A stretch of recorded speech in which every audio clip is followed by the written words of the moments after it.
madmegax381. This is Ghostbusters 2 on the NES, and it's a game. I think that this is his made appearances at Kuzo Grande and things like that. This is a unique one for sure. So we'll get started right away here. There's a two-player version. We're not going to do that one. It's basically just the same thing. It's just play the same levels again twice. Not as fun. So we'll get started here do a quick countdown in 3, 2, 1, go. And so the goal here is we've got to go through some places that were in the movie, and we have to stop Vigo the Carpathian, much like in the movie. Again, this is the licensed game for the 1989 Ivan Reitman directed sequel to Ghostbusters. Definitely it was a commercial success, you know, but they released this with it, which I don't think a lot of us as kids who loved the Ghostbusters remember especially fondly. This game kind of does everything wrong to start off. You know, I'm a Mega Man guy mostly, like is what I play a lot of. And, you know, I'm running to the left here, and you jump with B instead of A. It's very strange. You shoot with A in this game, which feels very weird, again, to a typical Mega Man player. But one of the cool things about this game, I think, is that we get all kinds of different gameplay, all right back-to-back, very fast-paced kind of game. We have these little Ecto-1 driving sections. We're going to try to pick up that power-up here. We've already got a shield. That'll start to expire, though. And we want this power-up that gives us a purple slime that comes out of Ecto-1. We want that because it shoots a little faster. The slime travels faster, and you can only have one shot on screen at any given time, so there's another power-up on top of that you can get for Ecto-1 that actually shoots through enemies, but I find that one quite difficult to use, so it's not really worth it.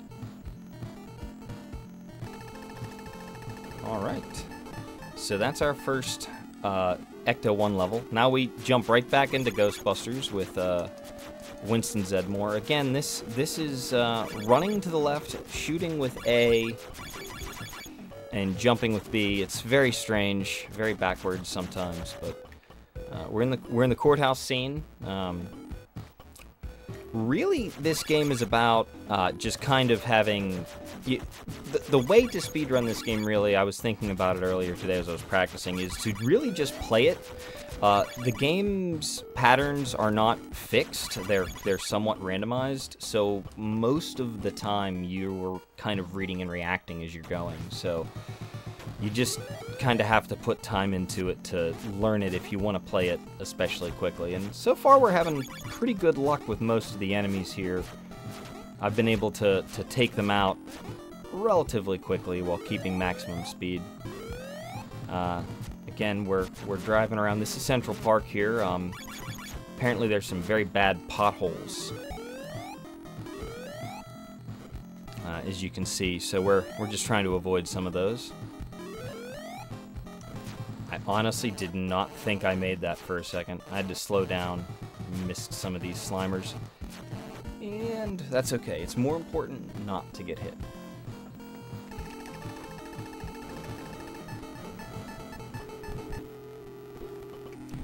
So there's Vigo kind of doing a little taunt there. I should probably mention what that horrible sound we heard for just a brief second was.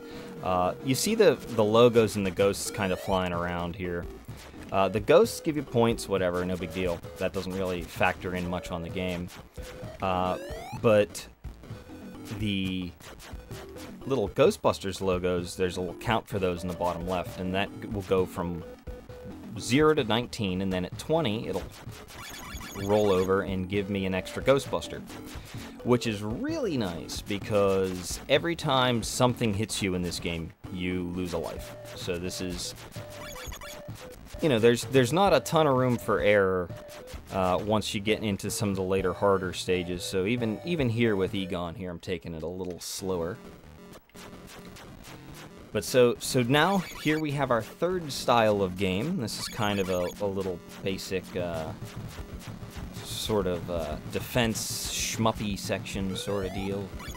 Where we just kind of we're the Statue of Liberty, and we have her torch here, and we're going to use that to extinguish some ghosts. It's not the only thing that we have. We also picked up that that tablet that she carries there.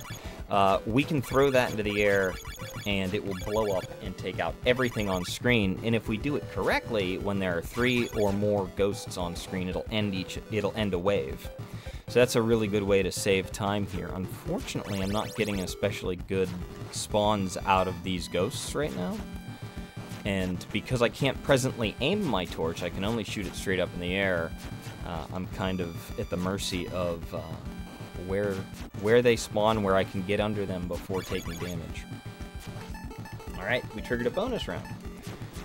So that'll just be the same pattern of the ghosts, but we'll get only logos coming out there, and those can't hurt us. If we touch those, we simply collect them. So that's a nice switch. But for the speedrun's purposes, we'd really try to avoid most of the bonus rounds if we can. So what we're going to try to do is take some damage without losing lives if we can help it. Grab that. We're going to throw that bomb there. We're also invulnerable presently, which is kind of interesting. The second wave through, so every section of the Statue of Liberty has waves, right? So we have, I think it's 5 waves, and that repeats twice, or it repeats once. So we're on our second time through. The second time through, it adds some new ghosts that come through, these little skeleton ghosts that I just killed, and then the regular sort of like ghost in a sheet looking ghost. If you shoot the ghost that's wearing a bedsheet ghost, that gives you a invulnerability time period, which you can use to great effect, much more in fact even in the next stage. So now we're going to try to wipe these out. Trying not to take too much damage here. So what happens if you actually get hit by a ghost is that you'll lose a life, which we try not to do. So what the goal is most of the time is you'll see that a lot of enemies in this will throw, like those clouds will throw lightning, for example, and you can take some damage, and it won't necessarily knock over the Statue of Liberty. She's a little tougher than our Ghostbusters, you know. So, but now we can aim our torch, which is especially helpful now because a lot of these enemies are very, very dangerous to just stand directly under. You're very likely to get hit. So this kind of lets us, you know, wave our hands around. You know, kind of, you know, she'd like to hear Freebird as we wave our arm around. But the key here is that for some of these, like, so for example, I just got hit. Took a ton of damage, actually, but it saved me it saved me from having to do the bonus round there, which is kind of nice. Unfortunately, what just happened there is you saw that after I respawned, I used a bomb, and this is an invisible wave. I can't see them, obviously. I can only sort of guess at where they are. And was not able to quite get any connected shots there. It was, again, you need to have 3 enemies on screen if you want.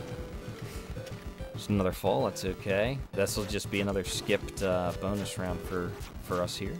So it's not all bad. Like, this is actually good for the speedrun. Not great for marathon safety strats, but it's good for the speedrun, so it's not all bad. We're going to try to get 3 of those on screen perfect.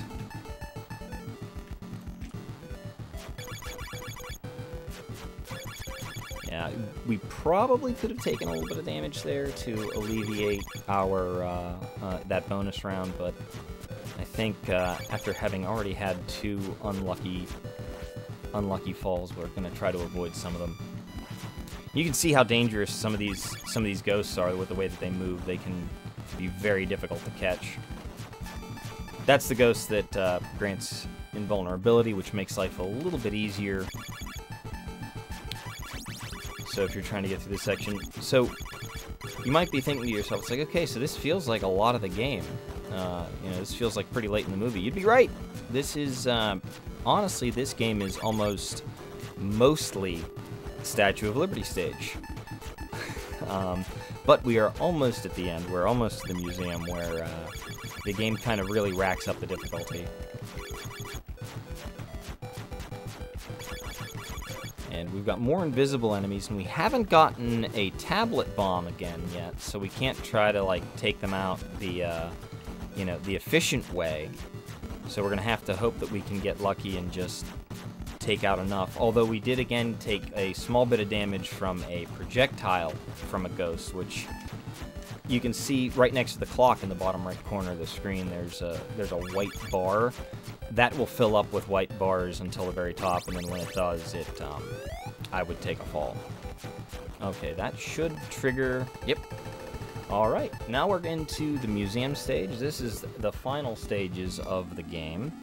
We have to get all 4 of our Ghostbusters to the end of the museum to hit Vigo with some slime from our slime blowers. Sort of just like in the movie. I'm going to take some of this a little more cautious. Been practicing this all morning, and I have been getting hit by so many of these obstacles. It has been absolutely incredibly frustrating. And I don't want to do it because, unfortunately, there are limited continues, and the game gets progressively more difficult if you try to beat this without the lives that you have stockpiled through earlier play. So we're going to try to be good here. Alright, so you'll note that those Slimers are throwing projectiles, and they actually hit me, but they didn't do damage. And the reason for that is that those Slimers throw red slime on the ground, and all that it does is it stops you in your tracks. You can't go anywhere. So that's not the worst thing in the world, except you're in a stage that is filled with things that are just flying around and trying to hit you and knock you out. So it becomes very, very hazardous, especially in the later stages here. And this stage is especially tough, right? Because look at this. So the ghosts are green, sure, but everything's gray. I'm gray. The walls are gray. These things are gray. Like, if you played this as a kid and you got here and you had a hard time, you know, and you were like me and you had glasses and you didn't sit and you sat too close to the screen and everything, it's like, no wonder I had such a hard time beating this as a kid. I couldn't see. It all looks the same. All right, so now we're at Egon. Oh.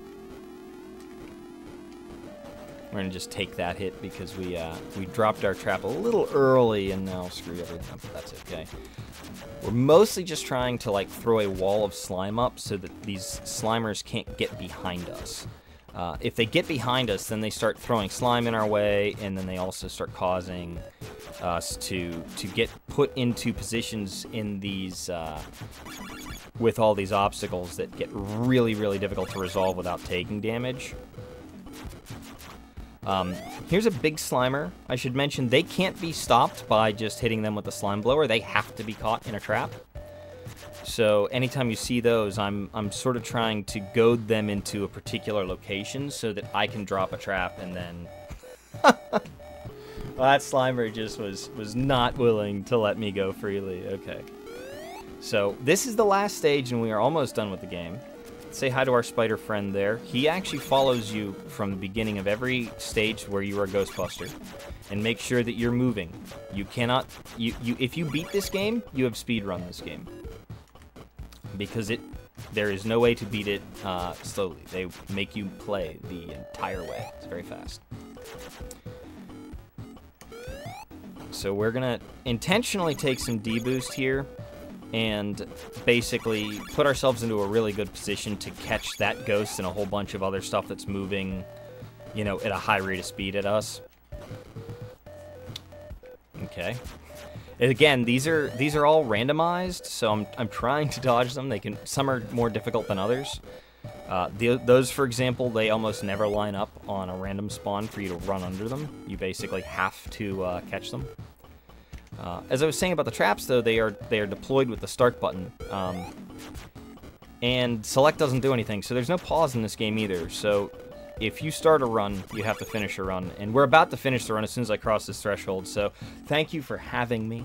I really appreciate getting to show off this game. That is time. That's the end of the game. It is the most anticlimactic game in history. You finish that gauntlet run, and you hear some Auld Lang Syne. So I think that was a pretty good run. I didn't have any real huge mistakes or anything like that. So I just want to say thank you for having me. I love this game. I had it as a kid. I played a ton of it. It's terrible, but it is licensed for the Ghostbusters.